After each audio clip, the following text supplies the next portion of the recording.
I think you have heard of O'Sullivan, Mahan, Carpenter, Couston, and the famous person who is called as Dr. V. Sheshaya, and who was a pioneer and who was the person who behind development of DIPSI in India. So these were the pioneers in screening of gestational diabetes mellitus. So now what is important with respect to screening? So we have to know who all should be screened, when you want to screen, how you have to screen, what are the different screening and diagnostic criteria which are present, and where do we stand presently, and how do we conclude with respect to screening. So these are the important things you have to know as a postgraduate. So I already mentioned GDM is the any level of glucose intolerance with the onset or first recognition in pregnancy. And the incidence of GDM is very high worldwide, up to 7%. In India, in the urban population, 12 to 21%, and in India it is 6 to 9%. So that is why we have to diagnose GDM in the first visit. So there are something called as universal screening versus a risk-based screening. So when do you want to do an universal screening? So if it is associated with a high risk category. So what are the high risk things which are present? So if she belongs to African or Asian ethnicity. So if she has any previous history of miscarriages, if she has any previous history of stillbirth, if her baby previously had any macrosomia or polyhydramnios, if her age is more than 35 years, if her BMI is more than 30 kg per meter square, if she has any hypercholesterolemia like picture, or if she's a known case of PCOS. So all these are different risk factors, and it is given clearly in ACOG guideline of diabetes. So I will be sharing the guideline after class. So in that you have a table which shows the risk factors for developing of diabetes during pregnancy. So only the high risk women, if you screen, it is called as a risk based screening. So the American diabetic recommendation is to do a risk based screening, but we do not want to do a risk based screening because India is the diabetic capital of the world, and our Ministry of Health and Family Welfare of India has suggested that Indian women are highly prone for development of GDM during pregnancy. So that is why in India we have to screen all women for diabetes mellitus. So we do a universal screening. So when do you want to do? You will do in the first visit, and if it is normal, you will repeat between 24 to 28 weeks of gestation. So when to screen? So usually if it's a risk-based screening, they will screen between 24 to 28 weeks of gestation.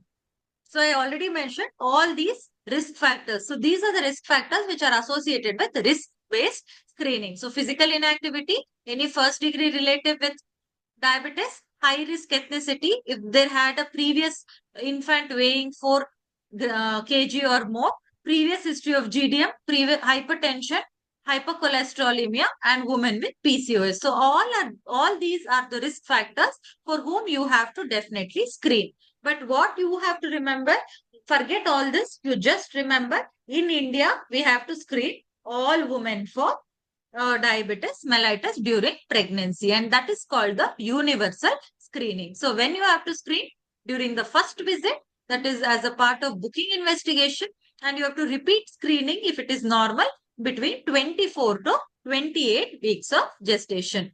Why, Yashaswini, that 24 to 28 weeks? Insulin resistance is maximum during this period, ma'am.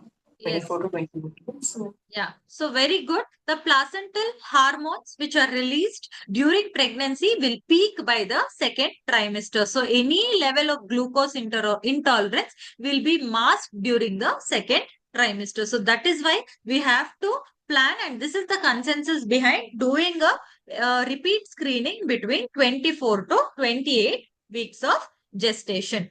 Now, how to screen? So there are different methods, and from 1960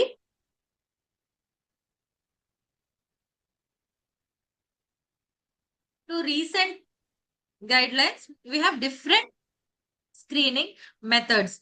So, but as postgraduates, you have to know all the screening methods. I know it is little difficult to remember the numbers, but if some old school examiner comes, they will definitely ask you about all the screening methods which were available from past to present. So that is why you have to be aware at least that these methods were available for screening. And you have to know completely about DIPSI, that is which is practiced in our country. Okay. So from first, we have something called as O'Sullivan or Mahan. So this category, we have the fasting will be, so we have to give, well, how much you have to give 100 grams of so it is called as a 3-hour 100-gram OGTT. So you will give 100 grams mixed in 300 ml of water for a fasting woman. So she has to be in the fasting state, and the cutoff values are given in this. So 90, 165, 145 and 125. So this was the cutoff for 1 hour, 2 hour and 3 hour. Next coming to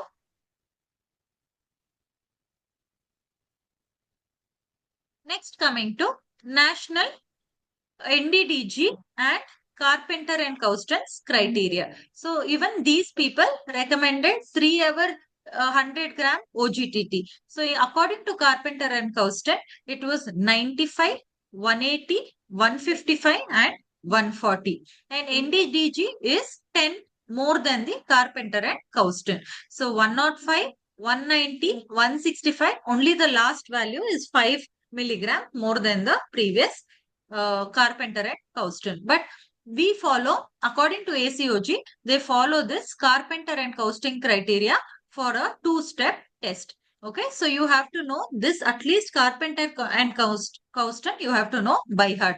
So fasting should be less than 95, 1 hour should be less than 180, 2 hour is 155 and 3 hour is 140. So this is also 100 gram OGTT. So it is called as oral glucose tolerance test. And WHO, they told that you have to give 75 grams of glucose and the fasting should be less than 126 and postprandial should be, that is after 2 hours, should be less than 140. So if it is more than these two values, they diagnose gestational diabetes mellitus. So fasting is 126, postprandial is 140. So I have written from in the chronological order. So first was O'Sullivan and Mahan, then NDDG, then Carpenter and Couston, then WHO. Next came in 2006, Sheshaya et al. So this person called Sheshaya, along with his entire team, devised something called as DIPSI, that is Diabetes in Pregnancy Study Group in India.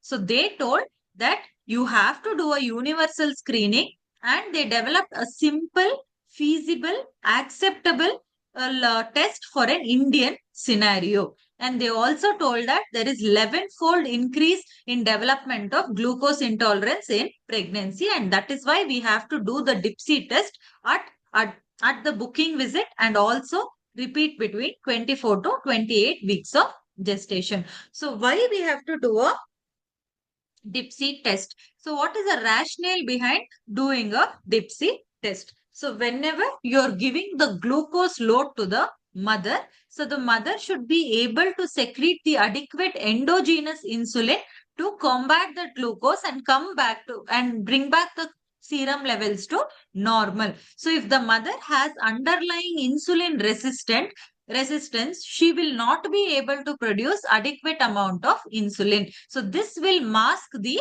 underlying insulin resistance. I hope you understood. So whenever you are giving the glucose load to the mother, what should she do?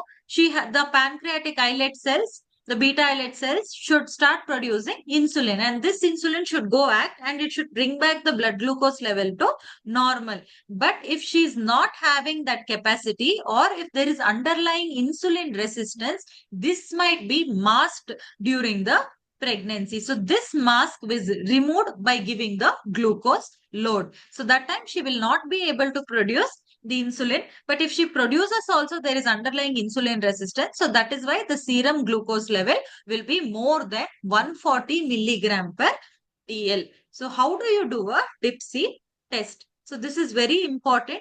Each word is important when you're describing a DIPSI test. So it is a single step procedure. It should be done irrespective of the last meal taken. So if she just had breakfast and comes to your OPD also, you cannot deny doing the test. Or if she's come in fasting also, you need not deny. Whatever might be the status of the mother, you have to do a DIPSI. So irrespective of the last meal taken, 75 grams of glucose is dissolved in 300 ml of water with a pinch of salt or lemon, and it has to be taken by the mother.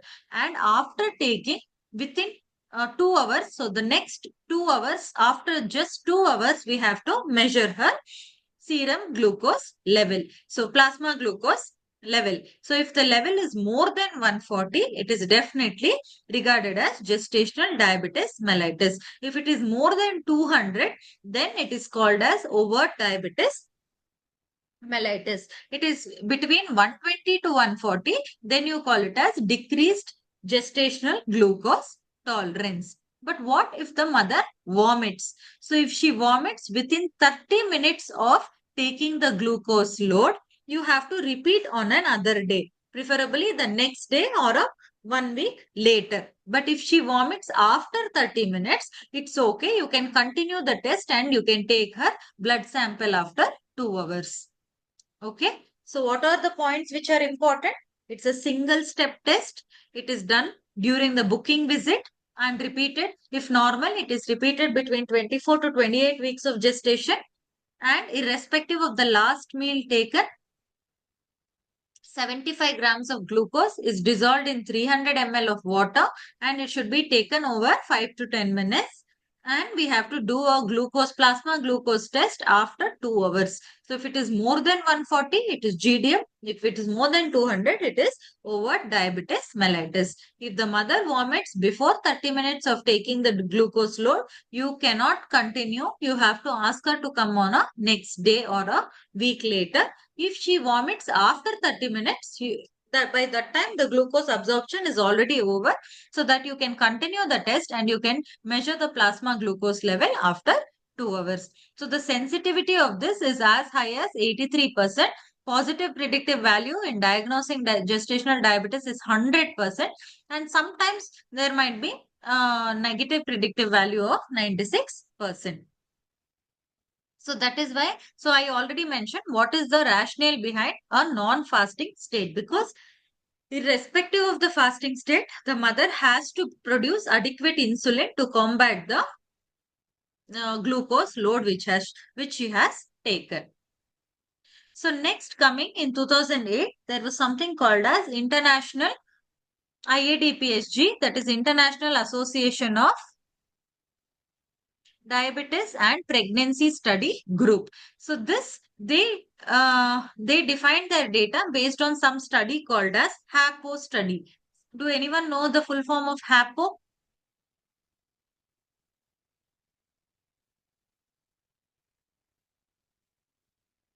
What is HAPO study?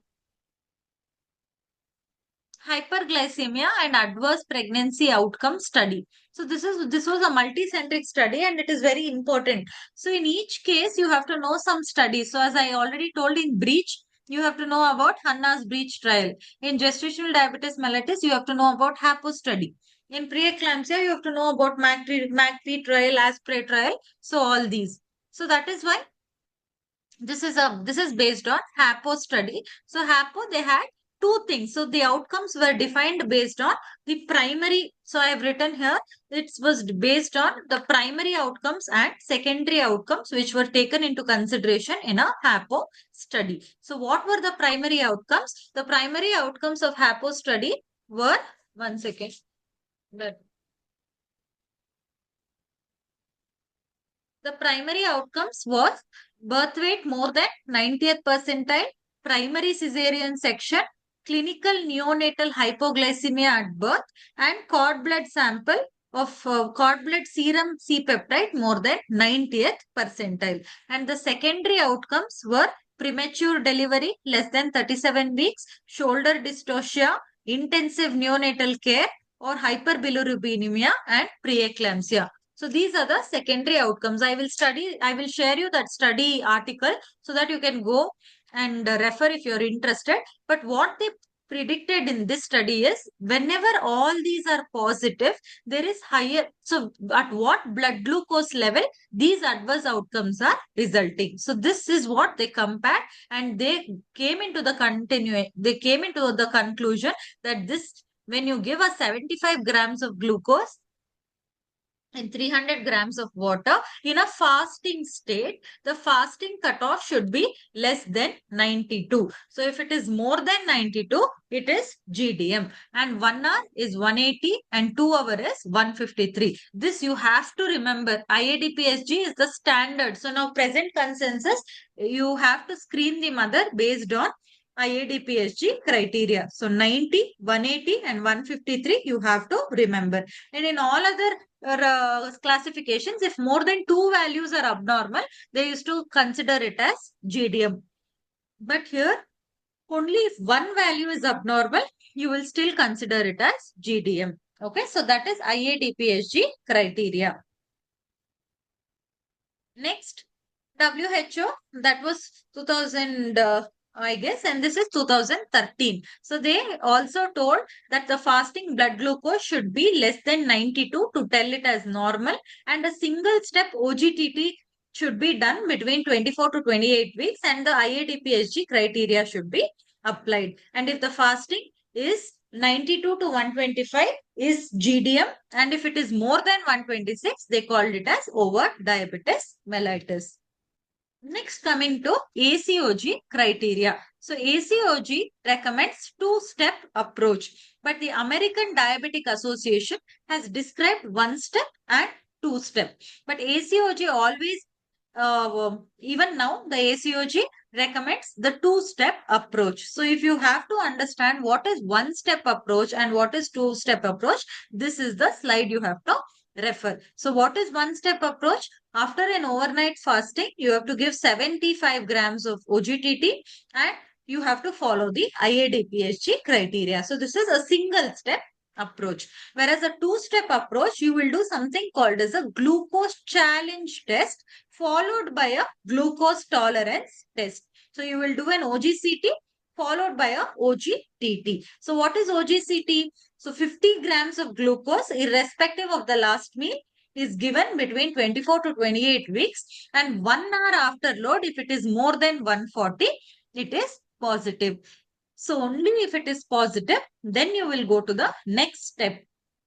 So next step is 100 grams OGTT, which you will follow the Carpenter and Cousins criteria if more than two values are significant. So what is Carpenter and Cousins? Fasting more than 95, 1 hour more than 180, 2 hour more than 155, and 3 hour more than 140. So the ACOG guidelines of diabetes recommend a two-step approach. So that is 50 grams GCT followed by 100 grams OGTT. But the single step approach, it is not of anything. You will just give 75 grams and you will follow IADPSG criteria.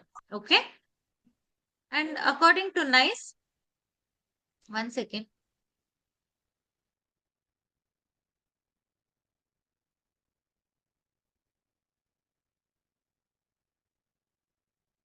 So according to the revised NICE guidelines, so NICE is also a part of RCOG guidelines. They describe if fasting blood glucose more than 100 and 2 hour blood glucose more than 140 as a criteria for as a criteria for diagnosis of gestational diabetes mellitus. So as I already mentioned, ACOG in 2017 told the two-step approach is recommended. That is 50 gram OGCT followed by 100 gram OGTT following the Carpenter and Cousins criteria.